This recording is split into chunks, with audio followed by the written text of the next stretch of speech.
Halo semuanya, selamat datang di pembahasan kita kali ini. Hari ini kita bakal langsung masuk ke sebuah kisah yang tragis, tapi di saat yang sama juga penuh dengan kemenangan spiritual dari era Kekaisaran Romawi. Ini adalah cerita tentang seorang remaja yang harus menghadapi ujian iman paling ekstrim di usianya yang masih sangat-sangat muda. Jadi, mari kita sama-sama mengenal lebih dalam tentang sosok Santo Pancratius. 14. Coba deh kalian ingat-ingat lagi. Lagi ngapain sih waktu kalian umur 14 tahun? Mungkin kebanyakan dari kita sibuk sekolah, main sama teman, atau sekedar nyari-nyari jati diri kan? Tapi pahlawan dalam cerita kita hari ini justru harus berdiri tegak berhadapan dengan orang paling berkuasa di dunia pada saat itu. Gimana ceritanya seorang remaja belasan tahun bisa ada di posisi yang semenegangkan itu? Bagian pertama, yatim piatu di Roma. Sebuah awal yang tragis. Mari kita lihat dari mana semua ini bermula. Jadi gini, menurut catatan sejarah, Pancratius kemungkinan besar lahir sekitar tahun 289 Masehi di wilayah Frigia Anatolia yang kalau sekarang itu ada di negara Turki. Tapi sayangnya, tragedi datang begitu cepat dalam hidupnya. Ibunya meninggal dunia saat melahirkan saudarinya, lalu seakan itu belum cukup berat, ayahnya menyusul berpulang ketika Pancratius baru aja berumur 8 tahun. Untungnya, sang paman yang bernama Dionysius mau mengambil alih pengasuhannya. Dari sanalah Pancratius kecil dibawa pindah ke pusat peradaban dunia saat itu, yaitu kota Roma. Nah, sesampainya di Roma, mereka berdua tinggal di sebuah villa di area Bukit Celian. Dan di kota metropolitan inilah, kehidupan Pancratius berubah total. Ia dan pamannya memutuskan untuk memeluk agama Kristen. Dan yang luar biasa, Pancratius ini bukan cuma sekadar pengikut biasa loh, dia adalah seorang Kristen yang sangat-sangat bersemangat. Buat seorang anak yatim piatu yang udah kehilangan segalanya, iman yang baru ini benar-benar ngasih dia identitas dan tujuan hidup yang luar biasa kokoh. Masuk ke babak selanjutnya, berhadapan dengan Kaisar sang ujian puncak. Waktu terus berjalan dan kita sampai di tahun 303 Masehi. Tahun 303 Masehi ini adalah masa yang benar-benar kelam. Ini adalah periode penganiayaan umat Kristen yang paling kejam di bawah perintah Kaisar Diokletianus. Di tengah situasi yang kacau balau itu, remaja kita ini ditangkap. Bayangin, anak belasan tahun diseret ke hadapan pihak berwenang Romawi. Tuntutan mereka simpel, tapi mematikan. Dia dipaksa untuk memberikan pengorbanan kepada dewa-dewa Romawi. Buat kekaisaran, ini cuma soal kepatuhan mutlak. Tapi buat Pancratius, ini adalah pengkhianatan terhadap Tuhan yang baru aja ngubah hidupnya. Menariknya, Kaisar ternyata lumayan terkesan sama keberanian anak ini. Jadi, Kaisar nawarin sebuah kesepakatan yang bikin dilema berat.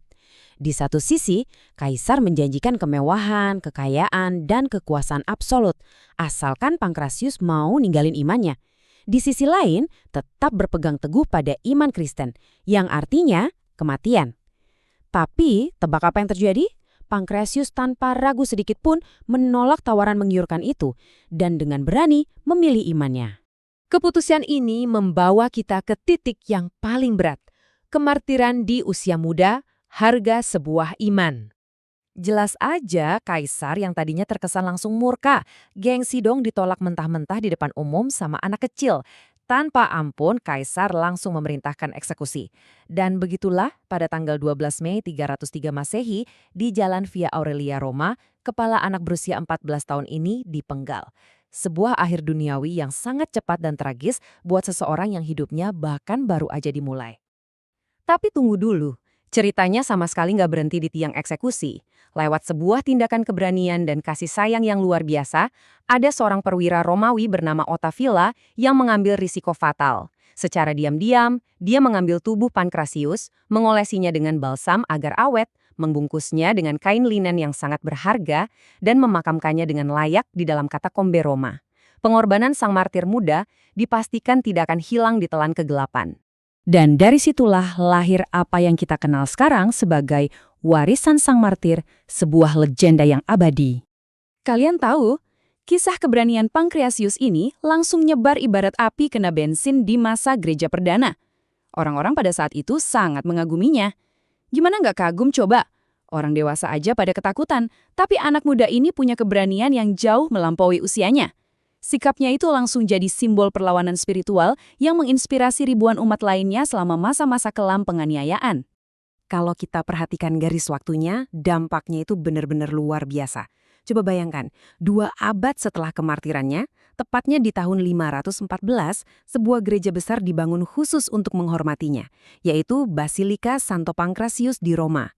Dan yang lebih bikin geleng-geleng kepala, di tahun 596 saat Santo Agustinus dari Canterbury membawa ajaran Kristen ke Inggris, tahukah kalian nama apa yang dia pilih buat gereja pertamanya di sana? Yap, Santo Pancratius. Dari seorang yatim piatu di Turki sampai jadi pelindung gereja pertama di tanah Inggris. Luar biasa kan? Nah, ada satu ironi yang sangat indah dari keseluruhan cerita ini. Kalau kita tarik ke etimologi bahasa Yunani kuno, nama Pancratius atau Pankratios itu artinya berkuasa. Coba renungkan itu sejenak. Anak umur 14 tahun yang nggak punya uang, nggak punya jabatan, dan secara duniawi benar-benar nggak punya kuasa sama sekali, justru dialah yang pada akhirnya memegang kuasa spiritual yang paling sejati. Dia berhasil mengalahkan kaisar paling berkuasa saat itu hanya dengan keteguhan imannya. Jadi, kisah ini ninggalin satu pertanyaan besar buat kita semua. Dari semua pembahasan kita, apa sih arti kekuasaan yang sesungguhnya buat kalian?